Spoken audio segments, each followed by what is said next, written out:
Nakatanggap ng royal pardon ang 13 Pinoy surrogates sa Cambodia. May inilaan namang tulong sa kanila ang GSWD sa kanilang pagdating sa bansa. Yan ang ulat ni Alan Francisco.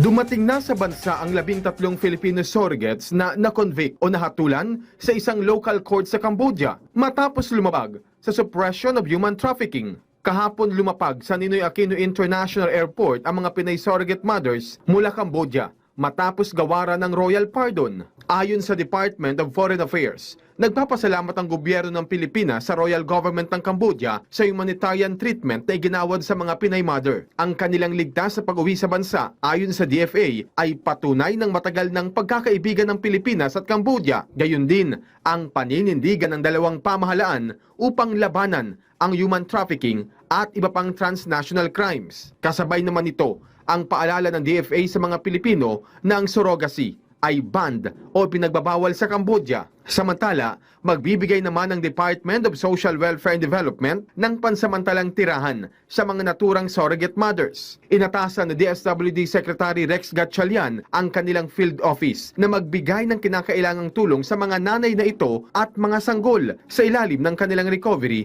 and reintegration program for trafficked persons. Habang nasa temporary shelters ang mga Pinay mother, tutulong din ang DSWD para makausap nila ang pamilya ng mga ito at matulungan din. Ang mga naturang Pinay surrogate mothers na ito ay kasama sa higit 20 foreign women na nahuli ng Cambodian police sa Kandal Province. Alan Francisco, para sa Pabansang TV, sa Bagong Pilipinas.